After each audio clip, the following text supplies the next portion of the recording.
نحمده ونستعينه ونستغفره ونعوذ بالله من شرور أنفسنا وسيئات أعمالنا من يهده الله فلا مضل له ومن يضلل فلا هادي له وأشهد أن لا إله إلا الله وحده لا شريك له وأشهد أن محمدًا عبده ورسوله أعوذ بالله من الشيطان الرجيم يا أيها الذين آمنوا اتقوا الله حق تقاته ولا تموتن إلا وأنتم مسلمون يا أيها الناس اتقوا ربكم الذي خلقكم من نفس واحدة وخلق منها زوجها وبث منهما رجالا كثيرا ونساء واتقوا الله الذي تساءلون به والأرحام إن الله كان عليكم رقيبا يا أيها الذين آمنوا اتقوا الله وقولوا قولا سديدا يصلح لكم أعمالكم ويغفر لكم ذنوبكم ومن يطع الله ورسوله فقد فاز فوزا عظيما أما بعد فإن خير الحديث كتاب الله وخير الهدي هدي محمد صلى الله عليه وسلم وشر الأمور محدثاتها وكل محدثة بدعة وكل بدعة ضلالة وكل ضلالة في النار واستعينوا بالصبر والصلاة فإنها لكبيرة إلا على الخاشعين الذين يظنون أنهم ملاقو ربهم وأنهم إليه راجعون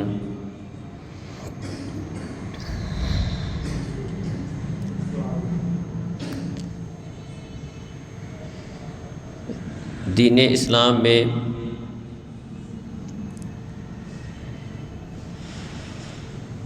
سب سے بنیادی چیز عقیدہ توحید ہے۔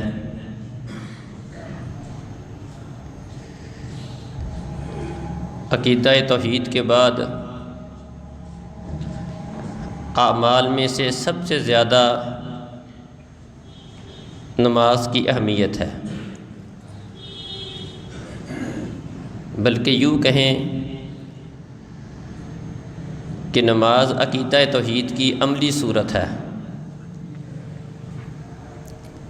عقیدہ توحید کا ثبوت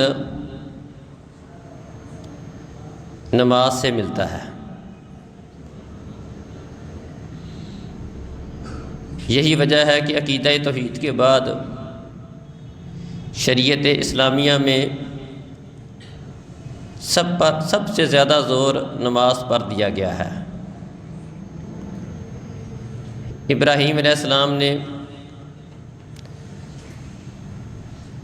اپنی اولاد کو عقیدہ توحید کے اوپر کاربند رہنے کی وصیت کی، اور اس کے ساتھ اپنے بارے میں اور اپنی اولاد کے بارے میں اللہ تعالیٰ سے اس بات کی دعا کی، رب اجعلنی مقیم الصلاۃ ومن ذریتی، اے اللہ مجھے نمازی بنا دے اور میری اولاد کو بھی نمازی بنا دے۔ نماز جہاں پر ایک بنیادی فریضہ ہے، وہاں پر نماز کے بہت سارے فوائد بھی ہیں جو انسان کو دنیا میں بھی حاصل ہوتے ہیں اور آخرت میں بھی حاصل ہوں گے۔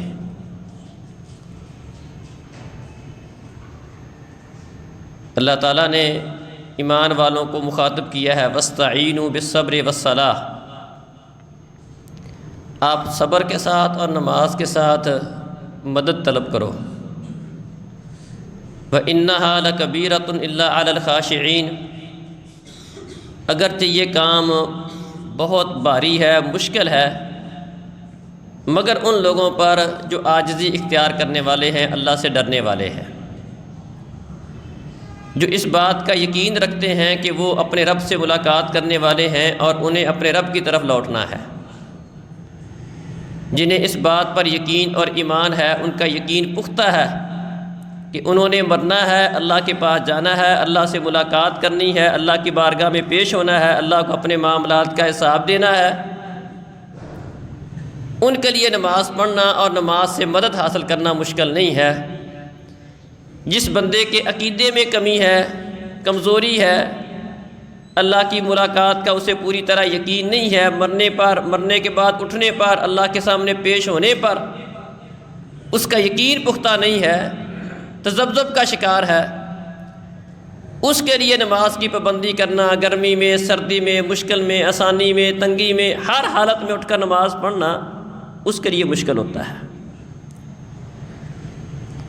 تو اللہ احکم الحاکمین نے ہمیں حکم دیا ہے وَاسْتَعِینُوا بِالصَّبْرِ وَالصَّلَاةِ، صبر کے ساتھ اور نماز کے ساتھ اللہ رب العزت کی مدد طلب کرو۔ تو گویا کہ نماز کے ساتھ اللہ کی مدد اترتی ہے۔ اللہ رب العزت کی مدد کا بہترین ذریعہ نماز کو قائم کرنا ہے۔ ابو داود میں حدیث ہے اذا حازبہ امر صلی، کہ نبی کریم صلی اللہ علیہ وسلم کو جب بھی کوئی معاملہ پیش آتا آپ نماز پڑھتے، کوئی مسئلہ بنتا، کسی قسم کی کوئی پریشانی ہوتی،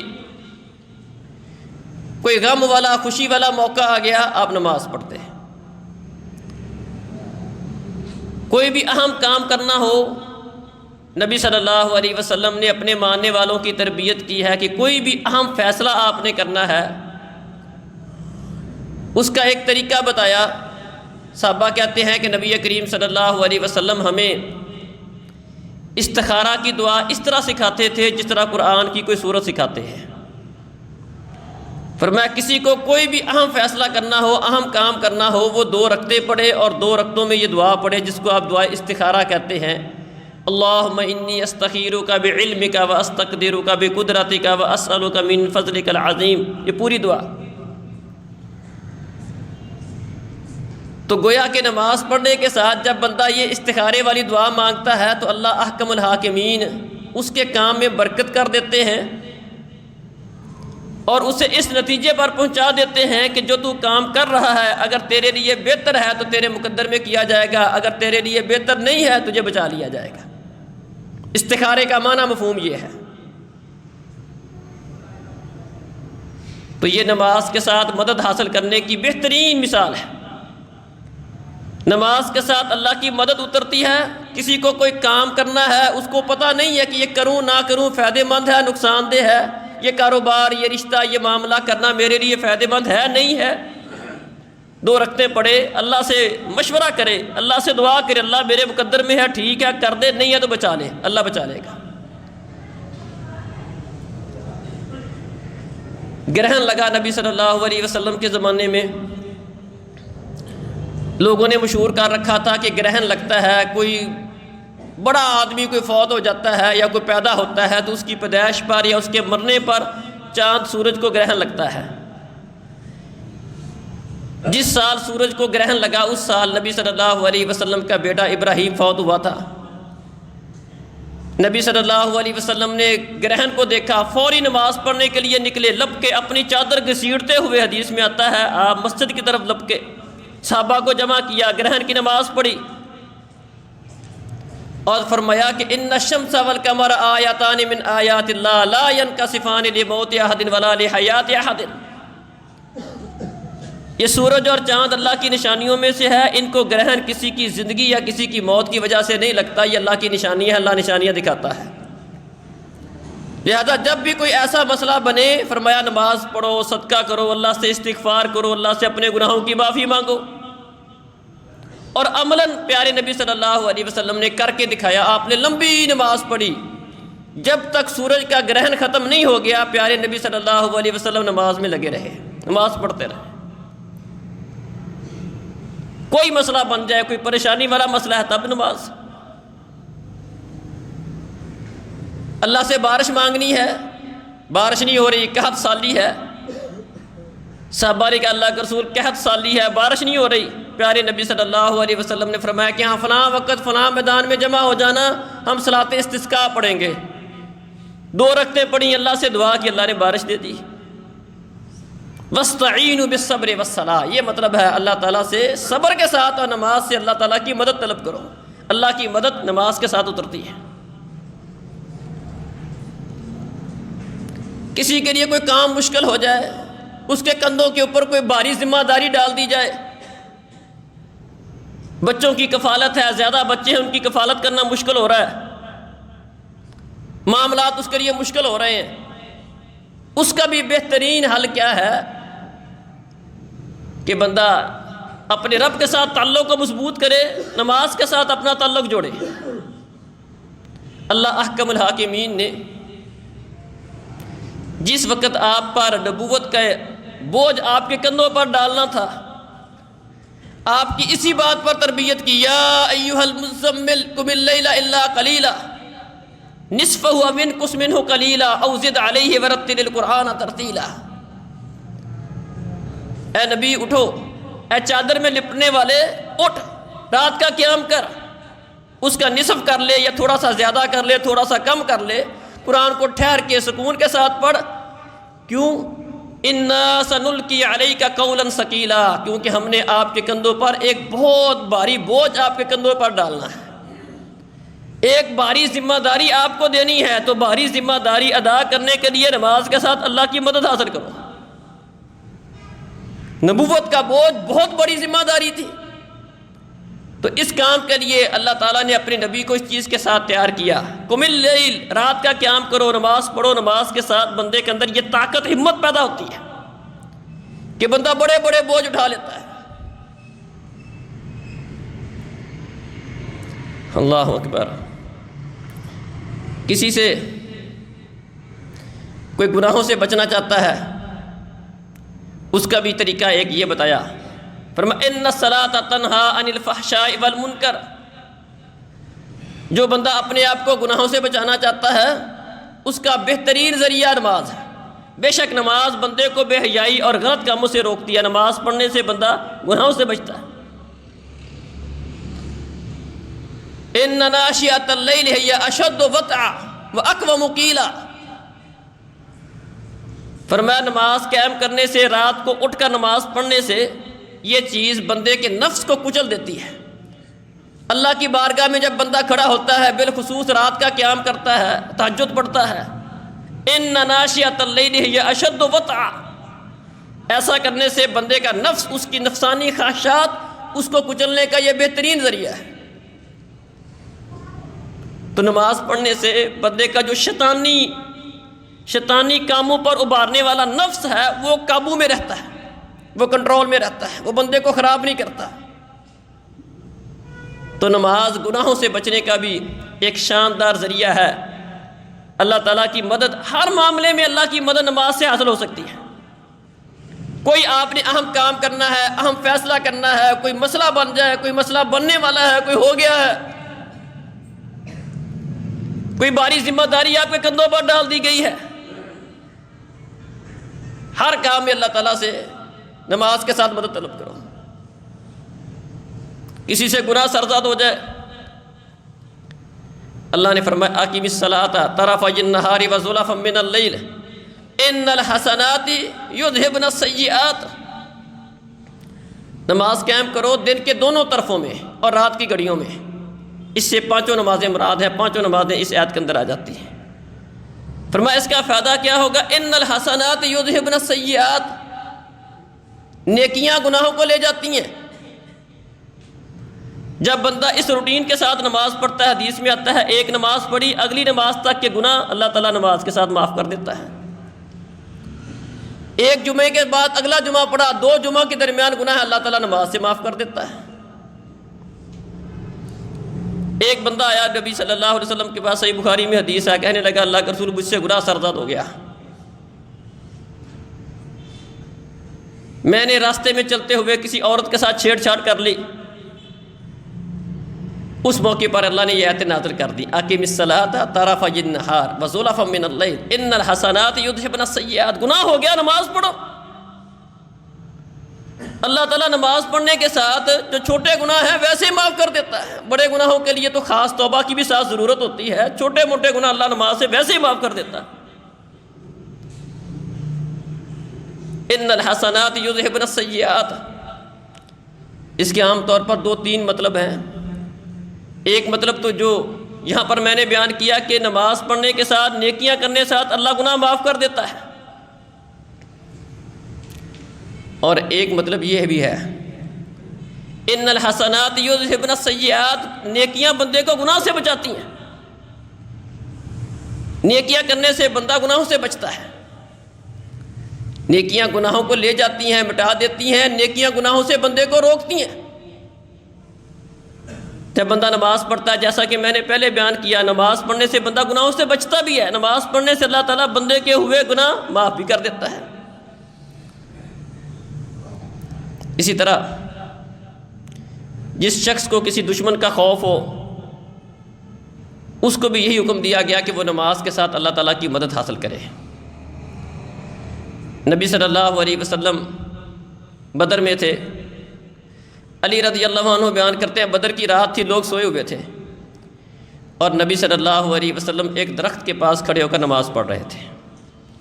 آپ نے ساری رات نماز کے اندر گزار دی، اور اللہ نے یہ آیت نازل کر دی، استستغیثون ربکم فاستجاب لکم، تم اپنے رب سے فریادیں کر رہے تھے، مانگ رہے تھے، دعائیں کر رہے تھے، نصرت اور مدد کی دعائیں کر رہے تھے، اللہ نے تمہاری دعا قبول کر لی۔ دشمن آ گیا، آپ نماز میں کھڑے ہو گئے۔ سارہ اور ابراہیم علیہ السلام کا واقعہ صحیح بخاری میں موجود ہے۔ ابراہیم علیہ السلام ہجرت کر کے جا رہے ہیں اپنی بیوی سارہ کے ساتھ، ایک علاقے میں سے گزرے، وہاں کا ایک ظالم بادشاہ تھا، اس کو پتہ چلا کہ ایک بندہ یہاں سے جا رہا ہے، اس کے ساتھ ایک بہت خوبصورت عورت ہے، اس نے ان دونوں کو بلا لیا، ابراہیم علیہ السلام سے پوچھا یہ کون ہے؟ ابراہیم علیہ السلام نے اس کے سامنے یہ کہا کہ یہ میری بہن ہے۔ خیر لمبا واقعہ ہے، بادشاہ نے اس سارہ علیہ السلام کو بلایا، ابراہیم علیہ السلام نے اسے بتایا کہ میں نے تجھے اپنی بہن کہا ہے، اور اس ناطے سے کہا ہے کہ اس وقت روئے زمین پر جتنے بھی انسان بستے ہیں ان میں سے تو مسلمان ہے یا میں مسلمان ہوں، اس وجہ سے میں نے تجھے اپنی بہن کہا، تو میری بات کی تکذیب نہ کرنا۔ وہ ظالم بادشاہ سارہ علیہ السلام کو ہتھیانا چاہتا تھا غلط ارادہ کے ساتھ۔ سارہ جب اس کے پاس گئی، اس نے نماز شروع کر دی، وضو کر کے نماز شروع کر دی، پیچھے ابراہیم علیہ السلام بھی مصلی پر کھڑے ہو گئے، وہ بھی نماز میں شروع ہو گئے۔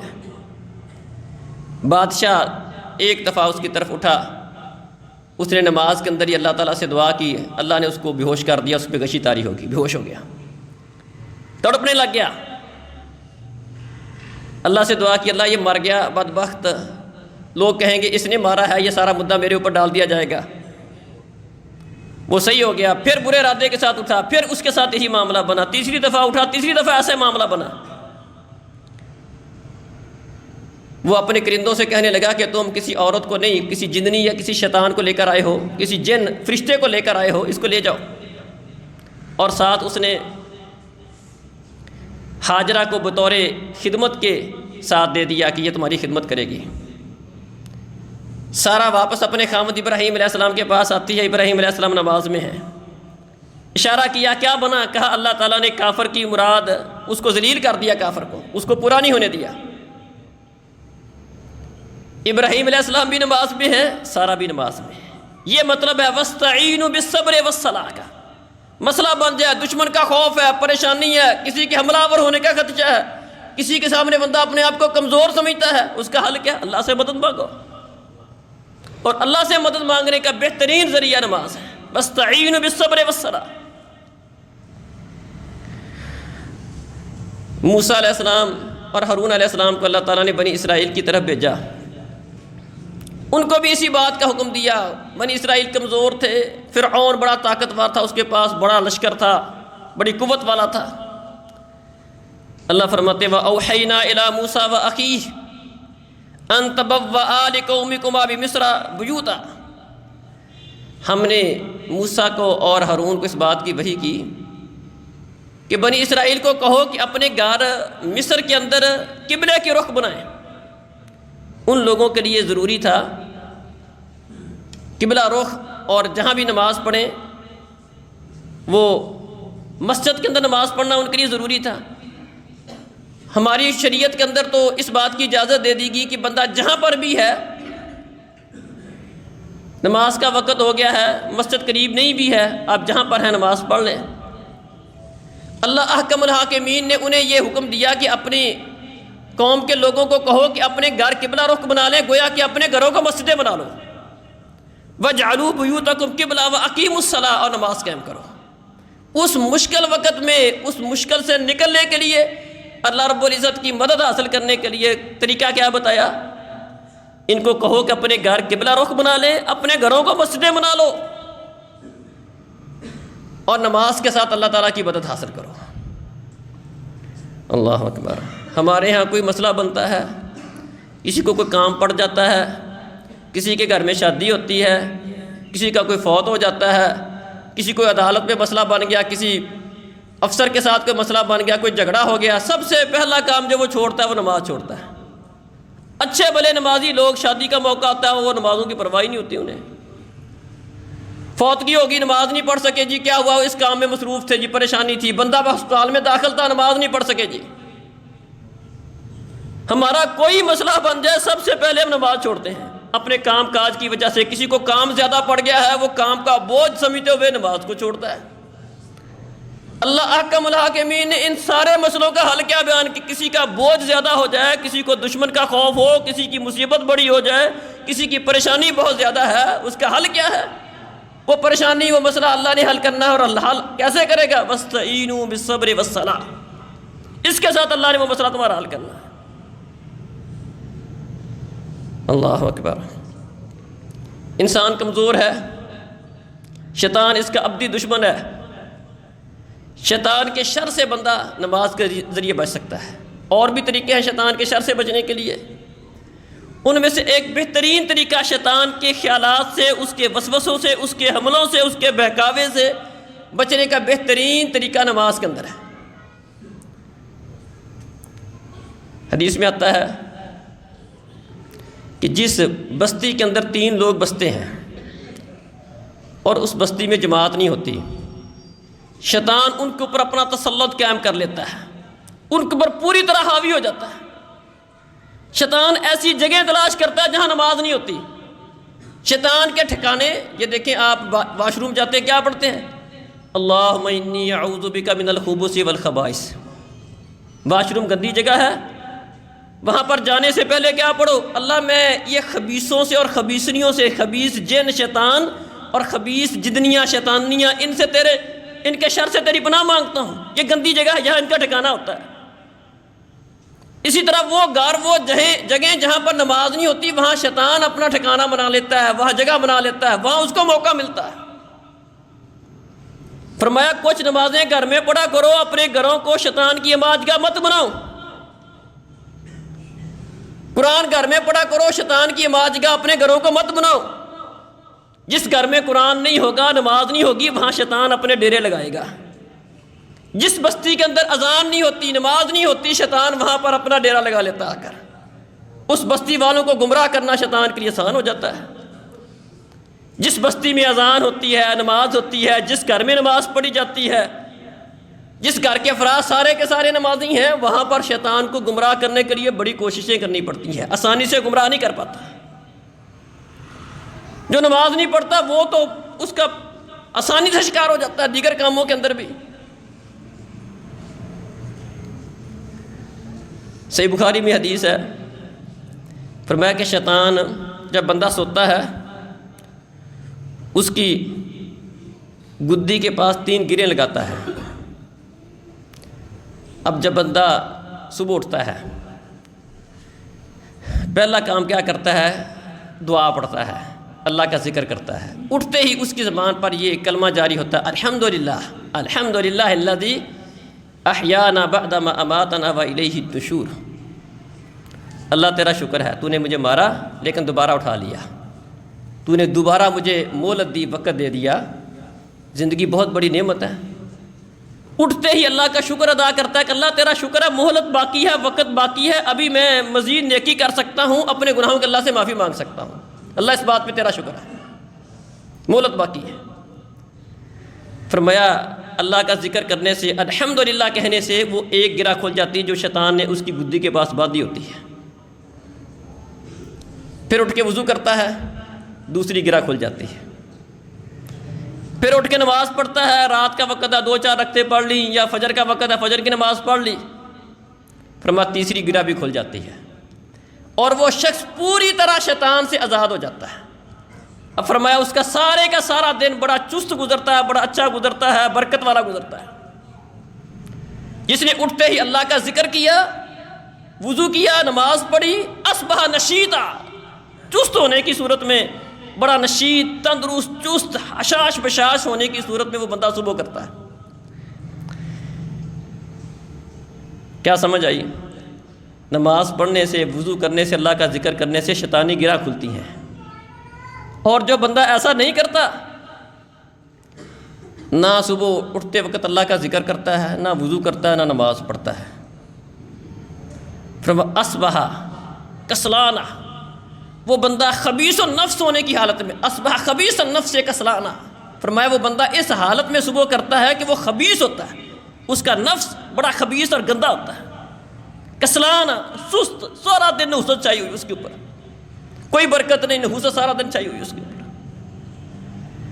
تو نماز پڑھنے سے، اللہ کا ذکر کرنے سے، وضو کرنے سے شیطان دور ہوتا ہے، اور ایسا نہ کرنے سے سارا دن شیطان اس کے اوپر مسلط رہتا ہے، سارا دن شیطان کو موقع ملتا رہتا ہے۔ تو نماز پڑھنے سے شیطان بندے سے دور ہوتا ہے، جو انسان کا بہت بڑا دشمن ہے، اس کی سے بندے کی جان نماز سے چھوٹتی ہے۔ اللہ اکبر۔ بلکہ جب بندہ کچھ سجدہ کرتا ہے، حدیث میں آتا ہے کہ جب انسان اللہ کی بارگاہ میں سجدہ کرتا ہے، قرآن کی تلاوت کی، سجدے میں پڑ گیا، اللہ نے اس کے اوپر کوئی انعام کیا، سجدے پہ پڑ گیا، نماز پڑھتے ہوئے سجدہ کیا، شیطان کو اس سجدے سے بڑی تکلیف ہوتی ہے، چیخیں مار کر، داڑیں مار کر روتا ہے کہ ابن آدم کو اللہ نے سجدے کا حکم دیا، نماز پڑھنے کا حکم دیا، یہ نماز پڑھ کے اللہ کے قریب ہو رہا ہے، مجھے اللہ نے کہا تھا سجدہ کر، میں نے انکار کر کے میں ذلیل ہو گیا، قیامت تک رسوا ہو گیا۔ نماز پڑھنے سے بندے کو اللہ کا قرب حاصل ہوتا ہے، سجدہ کرنے سے بندہ اللہ کے سب سے قریب چلا جاتا ہے۔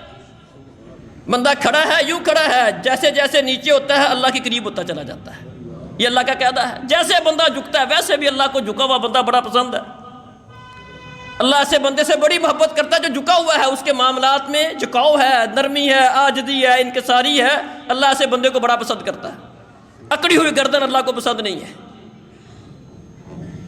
نماز میں بندہ قیام میں کھڑا ہے، اللہ کو پسند ہے، رکوع میں کھڑا زیادہ پسند ہے، سجدے میں چلا گیا اور زیادہ پسند ہے۔ فرمایا بندہ سب سے زیادہ قریب اللہ کے پاس سجدے کی حالت میں ہوتا ہے، لہٰذا یہ وقت ہوتا ہے، کسی بندے نے کچھ مانگنا ہو سجدے میں مانگ لیا کرو، یہ ایسا وقت ہے، اس وقت میں بندہ سب سے زیادہ اللہ کے قریب ہوتا ہے، اس موقع پر اللہ سے بندہ جو مانگتا ہے اللہ دیتا ہے۔ تو نماز پڑھنے سے، سجدہ کرنے سے بندہ اللہ کے قریب ہوتا ہے، سجدہ سے دور رہنے سے شیطان کا یہ کام ہے۔ شیطان کو اللہ نے سجدہ کرنے کا کہا تھا، وہ نہیں مانا تھا۔ یہ بندے میں شیطان میں فرق ہے۔ اسی طرح قیامت کا دن ہوگا، نبی صلی اللہ علیہ وسلم کا قرب، آپ کی سفارش ہر امتی کی خواہش ہے۔ نبی صلی اللہ علیہ وسلم کا ایک خدمت گزار تھا، ربیہ، صحابی رسول ہیں، اللہ کے رسول کی خدمت کیا کرتے تھے۔ ایک دفعہ صبح کے وقت پانی رکھا ہوا تھا، مسواک رکھی ہوئی تھی، وضو کروایا آپ کو، آپ خوش ہوئے، فرمایا سل، ربیہ مانگ لے، کچھ سوال کر لے۔ ربیہ نے کہا اسألک مرافقتک فی الجنہ، اللہ کے رسول میں جنت میں آپ کی رفاقت کا سوال کرتا ہوں۔ آپ نے فرمایا کچھ اور مانگ لے، کہا میرا یہی سوال ہے، کہا کچھ اور مانگ لے، کہا بس وہ بھی میرا یہی سوال ہے۔ 3 دفعہ فرمایا، تینوں دفعہ فرمایا میرا سوال یہ ہے کہ اللہ تعالیٰ مجھے جنت میں آپ کا ساتھ نصیب کرے، آپ کی رفاقت مجھے مل جائے۔ نبی صلی اللہ علیہ وسلم نے اس کا قیادہ کیا بتایا؟ فرمایا ربیہ اگر جنت میں میری رفاقت چاہتے ہو ٹھیک ہے، میں تمہاری سفارش کروں گا، اللہ دے گا، لیکن اس کے لیے تجھے بھی کچھ کرنا ہوگا۔ کیا کرنا ہوگا؟ فرمایا انی علی نفسک بکثرۃ السجود، اگر جنت میں میری رفاقت چاہتا ہے، تو چاہتا ہے میں تیری سفارش کروں، اللہ احکم الحاکمین تیرے بارے میں میری سفارش قبول کر کے تجھے جنت کے اندر میرا ساتھ نصیب کر دے، تجھے یہ کرنا ہوگا کہ نمازیں زیادہ پڑھنی ہوگی، سجدے زیادہ کیا کر، نمازیں زیادہ پڑھا کر، نمازیں زیادہ پڑھے گا تو اس بات کا اہل بن جائے گا کہ میں تیری سفارش کروں گا اور اللہ احکم الحاکمین جنت میں تجھے میرا ساتھ نصیب کر دے گا۔ تو جنت میں اگر پیارے نبی کا ساتھ چاہتے ہیں تو نمازیں زیادہ پڑھنی پڑیں گی۔ اس کے لیے سب سے پہلے فرض نماز ہے، ہم نے زیادہ تو دور کی بات ہے، زیادہ پڑھنا تو دور کی بات ہے، فرض نماز جو فرض ہے جس کے بغیر چھٹکارا نہیں ہے، جس کے بغیر بندہ مسلمان نہیں بنتا، فرض نماز جماعت کے ساتھ 5 وقت کی فرض نماز وہ بھی پڑھنے کے لیے تیار نہیں ہوتے، مسجد میں آنے کے لیے تیار نہیں ہوتے ہیں۔ نوافل پڑھنا، تہجد پڑھنا، اشراق پڑھنا، دیگر نمازیں پڑھنا، رات کا قیام کرنا وہ تو دور کی بات ہے۔ ہم میں سے اکثر و بیشتر کی حالت وہ نمازوں کے اندر وہی ہوتی ہے، کوئی کب پڑھ رہا ہے، کوئی کسی ٹائم پڑھ رہا ہے، کوئی پڑھ رہا ہے، کوئی نہیں پڑھ رہا ہے، کوئی دن میں 4 پڑھ رہا ہے، کوئی 3 پڑھ رہا ہے، کوئی 2 پڑھ رہا ہے۔ 5 وقت کے پکے نمازی جماعت کے ساتھ نماز پڑھنے والے وہ تو چند ایک گنتی کے چند 1000 میں سے کوئی شاید 5-7 ہوں گے۔ یہ ہماری مسلمانوں کی حالت ہے۔ اللہ کی مدد کیسے آئے گی؟ پریشانیاں مسئلے کیسے دور ہوں گے؟ برکتیں کیسے ہوں گی؟ یہ سارا کچھ اللہ کی بات کے ماننے میں ہے۔ وَاسْتَعِینُوا بِالصَّبْرِ وَالصَّلَاةِ، لوگوں اللہ کی مدد چاہتے ہو، اللہ کی نصرت چاہتے ہو، برکت چاہتے ہو، اس کے لیے صبر کے ساتھ اور نماز کے ساتھ اللہ کی مدد طلب کرو۔ اللہ سمجھنے اور عمل کی توفیق عطا فرمائے۔